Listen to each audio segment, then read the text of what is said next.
Hop là.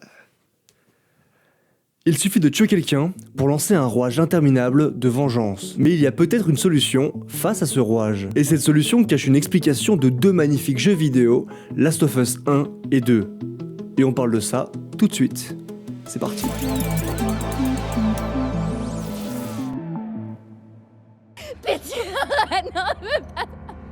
Quand Joel meurt, c'est le jeu Last of Us 1 qui meurt. C'est tout un ensemble de souvenirs qui partent. Le joueur veut se venger, Ellie aussi. Ellie veut venger Joel, quant au joueur, il veut venger Last of Us premier du nom. Quand le joueur se retrouve à contrôler Abby, il se retrouve offusqué, dérangé. Personne ne veut contrôler un personnage que l'on déteste tant. Personne ne veut contrôler un personnage que l'on veut voir mourir dans d'atroces souffrances. Certains joueurs ont carrément arrêté de jouer. D'autres se sont amusés à tuer Abby puis ensuite ont arrêté. Et le reste des joueurs ont continué à jouer. On continue de jouer parce qu'on a payé un jeu 70 balles. On continue de jouer parce qu'on se demande pourquoi. On continue de jouer parce qu'on a hâte de retrouver le contrôle d'Ellie pour enfin tuer Abby. Et on continue aussi parce que la curiosité nous donne des ailes pour faire des choses que l'on ne voudrait pas forcément faire. Oui, la curiosité est plus forte que la flemme. Je vous le confirme. On veut voir où le jeu va nous emmener. Où l'histoire va-t-elle? Pourquoi nous donner les manettes de ce personnage horrible qui a sauvagement tué un personnage iconique d'un chef-d'œuvre vidéoludique? La curiosité est sûrement l'une des premières étapes vers l'empathie. Au fil du jeu, on commence à se dire qu'Abby n'est peut-être pas si mauvaise. Et bizarrement, tout à coup, on ne veut absolument plus tuer Abby. Abby est une jeune fille qui est tombée dans le cycle de la vengeance. Et on la comprend, on voudrait sûrement faire la même chose si cela nous arrivait. Mais est-ce vraiment une bonne chose? Joel tue le père de Abby, Abby tue Joel, Ellie tue Abby, Liv tue Ellie, Dina tue Liv, et ceci ne s'arrête jamais. Ceci est un rouage infernal qui peut durer une éternité. Sauf si on tente de comprendre l'autre, sauf si on tente de s'y intéresser un minimum et de tenter de comprendre ce qui se passe dans la tête et dans le cœur de la personne qui se trouve face à nous. Une simple once d'empathie peut détruire le rouage de la vengeance. À tout moment, c'est l'empathie qui peut sauver le monde. Chaque humain que vous croisez dans la rue a une histoire, des problèmes, une famille. Essayer d'intégrer ça dans sa tête permet vraiment de traiter les inconnus différemment. L'inconnu fait peur, et d'ailleurs il ne faut pas ouvrir la porte à un inconnu, cela va de soi. Mais peut-être pourrait-on la laisser entrouverte, légèrement, car l'inconnu peut être surprenant, et dans le bon sens. Quand le joueur contrôle Abby, il se met à apprécier le personnage, et peu à peu, on commence à condamner les actes d'Ellie, un personnage que l'on est censé soutenir et aimer. Et le paradoxe se crée. Une partie de nous veut absolument protéger Ellie, et une autre partie comprend totalement Abby et condamne les agissements d'Ellie. Abby s'est vengée en tuant un être humain, Ellie a voulu se venger en essayant de tuer un autre être humain, mais sur le chemin de la vengeance, elle en a tué plus d'une centaine. Et les PNJ que l'on tue quand on est dans la peau de Ellie ne sont pas de simples PNJ. On n'est pas dans Grand Theft Auto ici. Non, moi je te le dis. Une fois dans la peau d'Abby, on retourne quelques jours plus tôt, et on rencontre ces PNJ. Ces PNJ sont des gens, ils n'étaient pas forcément bons, pas forcément mauvais, mais ce qui est sûr, c'est qu'ils ne méritaient pas de mourir, tout comme Joel et tout comme le père de Abby. Une scène particulièrement forte nous rappelle à quel point la haine peut nous aveugler et nous enlever toute trace d'empathie.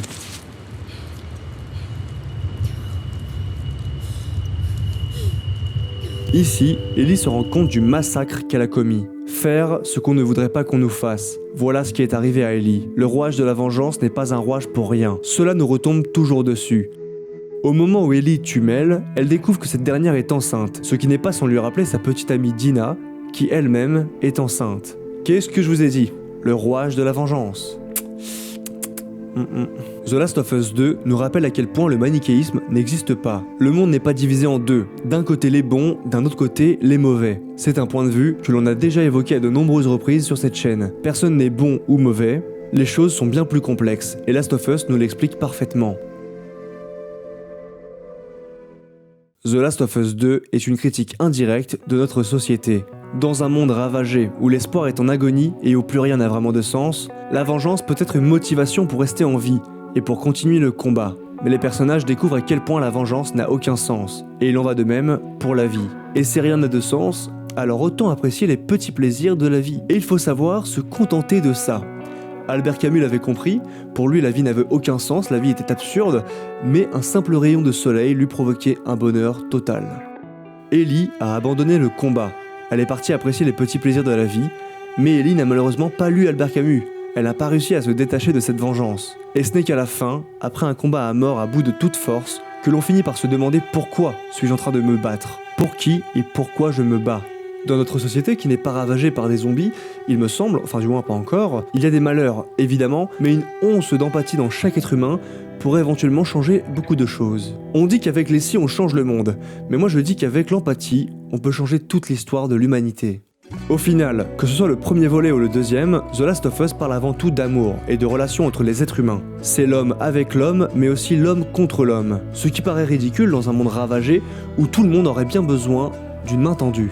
La grande force de l'être humain, ce n'est pas directement son intelligence, mais c'est l'amour qu'il peut développer pour autrui. L'homme peut haïr, l'homme peut détruire, mais l'homme peut très facilement aimer. L'homme est capable d'actes d'amour irrationnels. Des actes d'amour qui n'ont pas de sens, où il n'y a aucune attente en retour. C'est un plaisir pour l'homme d'aimer et de tendre sa main. Il n'y a qu'un pas entre une main tendue et une main tendue avec un pistolet. Dans la main. La main tendue. Ouais non, je vais la revoir celle-là. Ce discours paraît sûrement banal, mais on ne le comprend pas assez. L'homme aime sans aucune raison. La seule explication, c'est l'empathie. Et on peut aimer ce que l'on a longtemps haï. La frontière entre l'amour et la haine n'est pas très rigide. Et je sais qu'on est beaucoup, voire quasiment tous, à ressentir de l'empathie, à avoir une certaine sensibilité, mais on est aussi beaucoup à vouloir cacher ces sensibilités pour soi-disant montrer qu'on est fort. Mais la plus grande force est d'accepter ce que l'on ressent. Le fort, ce sera celui qui assume sa sensibilité, sa fragilité. Entre la mort de Joël et la prise de contrôle du personnage d'Abby, ce jeu a beaucoup fait débat. Mais s'il a tant fait débat, ce n'est pas pour rien. C'est parce qu'il fait ressentir et comprendre des choses que le spectateur peut avoir du mal à comprendre dans son quotidien. L'homme a toujours été manichéen, et il l'est encore aujourd'hui. Ce jeu nous donne une baffe et nous insulte de débile, d'animal, et on n'aime pas ça. Mais ce jeu nous rappelle aussi qu'en tant qu'être humain, on peut peut-être aller au-delà de notre instinct primitif. Notre empathie peut surpasser notre haine. Beaucoup voient ce jeu comme un jeu très sombre, violent et inhumain, mais je suis désolé, mais ce jeu est absolument tout, sauf inhumain. L'être humain vit constamment un combat entre ses émotions et sa rationalité. L'être humain est en constant combat entre sa violence et son intelligence. Ce jeu parle tout simplement de l'être humain, de nous, de us. Last of Us, les derniers d'entre nous. Car dans ce monde, de nombreux hommes prennent la voie de la violence et de la haine, et donc de l'animal sauvage. L'homme est un animal politique dominé par sa rationalité. Mais l'homme est un animal et doit parfois faire face à certaines pulsions avec les armes de la rationalité. Les derniers d'entre nous seront donc ceux qui rebrousseront chemin aux portes de la haine. Ils seront donc les derniers êtres humains. The Last of Us.